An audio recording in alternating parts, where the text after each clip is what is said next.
जय माता दी। मेरे सभी प्यारे दोस्तों, मैं लक्ष्मी शर्मा बड़ों को चरण स्पर्श, छोटों को प्यार और बराबर वालों को दिल से नमस्कार करती हूँ।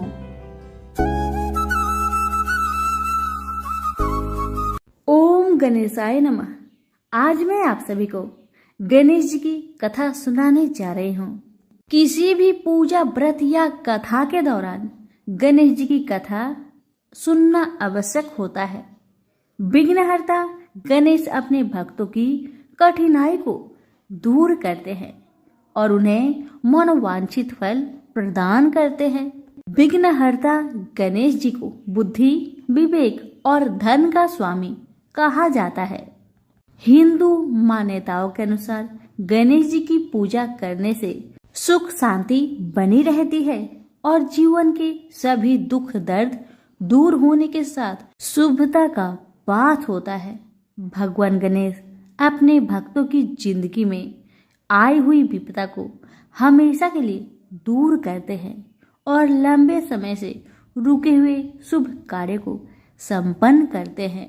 किसी भी पूजा में सबसे पहले गणेश जी की आरती की जाती है और बिना गणेश जी की कथा कहे कोई भी पूजा अधूरी मानी जाती है। आज हम आपके लिए गणेश जी की कथा लेकर आए हैं जो हर एक पूजा में सुना जाता है। पौराणिक कथाओं के अनुसार एक गांव में एक विधवा अपनी बहू के साथ रहती थी। उसकी बहू मंद बुद्धि वाली थी जो अपनी भूख बर्दाश्त नहीं कर पाती थी और हमेशा खाने के लिए उतारू रहती थी। वह सबसे पहले उठकर खाना खाती थी, फिर घर के बाकी काम किया करती थी। एक दिन विधवा ने अपने घर में पूजा करवाने का सोचा, लेकिन वह थोड़ी परेशान थी क्योंकि उसकी बहू अगली सुबह उठते ही खाने के लिए दौड़ेगी और पूजा के लिए बनाए गए पकवान को जूठा कर देगी। अपनी बहू को पूजा के लिए बनाए गए पकवान से दूर रखने के लिए विधवा ने एक तरीका निकाला। पूजा वाले दिन उसने एक मटका लिया और उसके नीचे एक छेद कर दिया और अपनी बहू से बोली कि आज तो पूजा है, इसलिए खाना खाने से पहले पानी भर के ले आओ। बहू भी चालाक निकली। उसने देख लिया था कि विधवा ने मटके के नीचे छेद कर दिया है, इसलिए वह अपनी साड़ी में आटा बांधकर पनघट पर चली गई। वहां उसने आटा निकाला और कुएं के पानी के मदद से बाटियां बनाने लग गई। कुएं के पास ही एक शमशान था जहां चीता जलाई जा रही थी। बहू ने उसकी आंच में अपनी बाटियां सेक ली। उसकी बाटियां सूखी थी तो वह पास में ही गणेश भगवान का एक मंदिर था। बहू वहां पर चली गई जहां गणेश जी को किसी ने चोला चढ़ाया हुआ था। उसने देखा कि गणेश जी की तोंद पर घी लगा हुआ है। उसने उस घी को अपनी बाटी पर लगा लिया और उसका भोग गणेश जी को लगाकर वह बाटी खा ली और बहू घर वापस चली आई।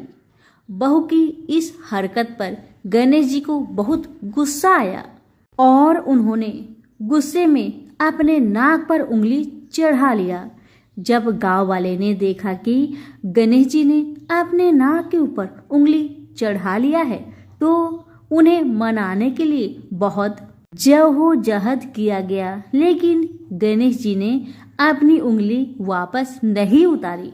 जब यह बात राजा को पता चली तो राजा ने बड़े बड़े पंडितों और ज्योतिषियों को बुलवाया और हवन करवाया, लेकिन गणेश जी फिर भी नहीं माने। सब बहुत चिंतित थे। राजा ने पूरे गांव में यह ऐलान करवा दिया कि जो भी इंसान गणेश जी की नाक पर से उंगली हटाने में सफल होगा उसे इनाम के तौर पर 5 गांव दिया जाएगा। गांव के सभी लोग गणेश जी को मनाने आए, लेकिन गणेश जी किसी से भी न माने और अपनी उंगली नाक पर चढ़ाए रखे। अंत में विधवा की बहू बोली कि अगर सब उसे आज्ञा दे तो वह गणेश जी की उंगली हटा सकती है।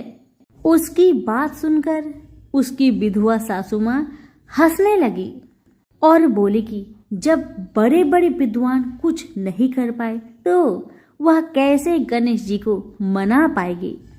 तब किसी ने बोला कि जब सब लोगों को मौका मिला तो उसे भी एक मौका मिलना चाहिए।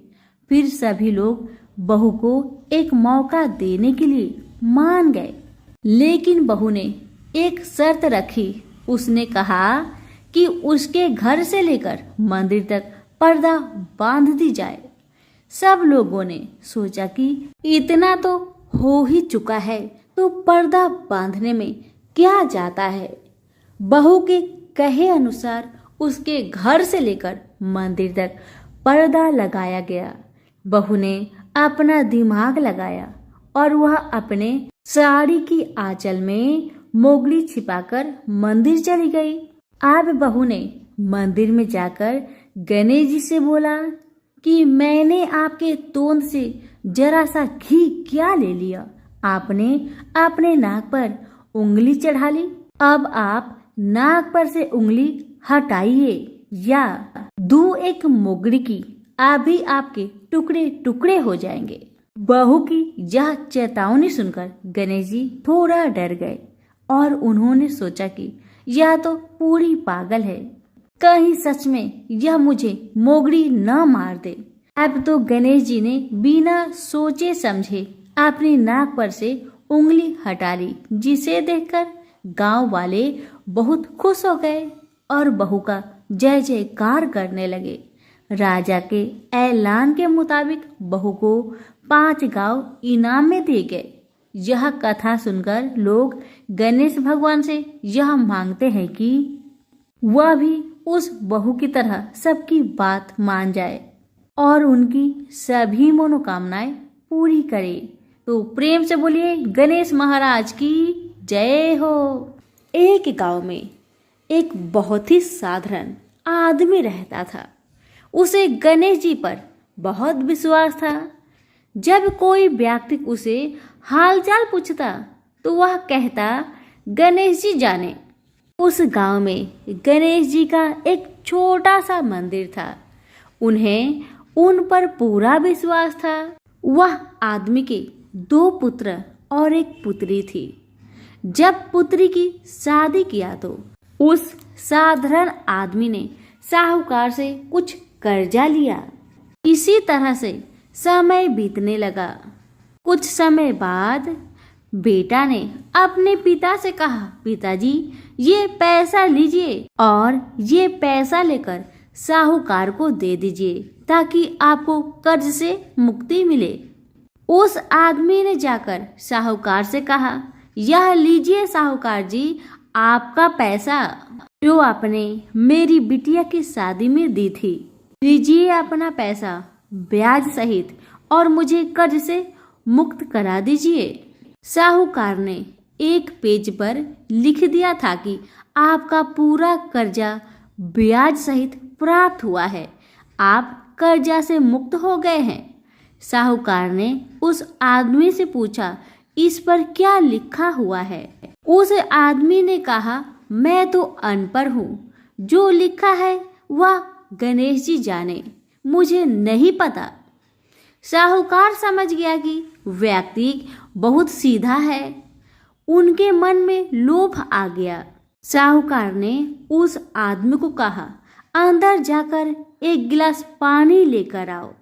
इसी बीच में साहूकार ने उस पर्ची को हटाकर एक पर्ची लिख दिया कि अभी मेरा कर्जा बाकी है। अंदर से व्यक्ति आया और पर्ची लेकर चला गया। कुछ दिन बाद साहूकार पैसा मांगने पहुंच गया। तब उस आदमी ने कहा कि यह बात गलत है, मैंने आपको पैसा दे दिया था। मामला कोर्ट में चला गया। तब उस व्यक्ति को बुलाया गया।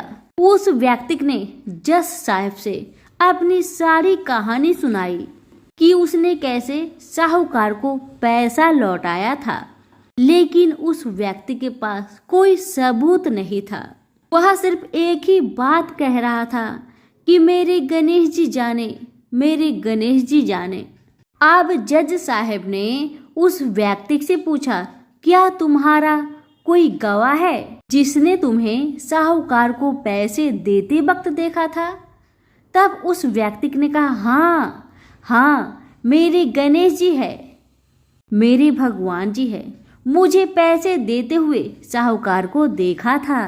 जज साहब ने कहा, ठीक है, तो गणेश को बुलाया जाए।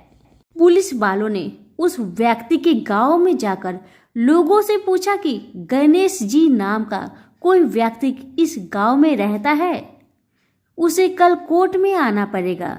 सभी गांव वालों ने एक ही बात कहा कि इस गांव में गणेश जी नाम का कोई भी व्यक्ति नहीं रहता है, बस यहाँ पर एक गणेश जी का छोटा सा मंदिर है। अब भगवान कैसे कोर्ट में पेश होंगे? अब अगले दिन अदालत की कार्रवाई शुरू हुई। जज साहब के बगल में खड़ा व्यक्ति ने जोर जोर से बोला, गणेश हाजिर हो, गणेश हाजिर हो। उसी वक्त एक बूढ़ा व्यक्ति सिर पर तिलक लगाए, चंदन का माला पहने हुए कोर्ट में आ गया। उस व्यक्ति ने कटघरे में खड़ा होकर बोला, सर, मैं गणेश हूँ, बताइए क्या बात है? जज साहब ने गणेश से पूछा, क्या आप इस व्यक्ति को साहूकार को पैसे देते हुए देखा था? तब गणेश जी ने बोला, हाँ जज साहब, मेरे ही सामने इस व्यक्ति ने साहूकार को पूरे पैसे ब्याज समेत दे दिया था। आप साहूकार को यहाँ पर रोकिए और किसी व्यक्ति को साहूकार के घर भेजिए। साहूकार के घर में अलमारी नंबर 3 में एक फाइल है। उस फाइल के 22वें पेज पर वही पर्ची रखा हुआ है जिसमें लिखा है कि यह व्यक्ति ने ब्याज समेत पैसा दे दिया था। बूढ़ा व्यक्ति इतना कहकर वहां से चला गया।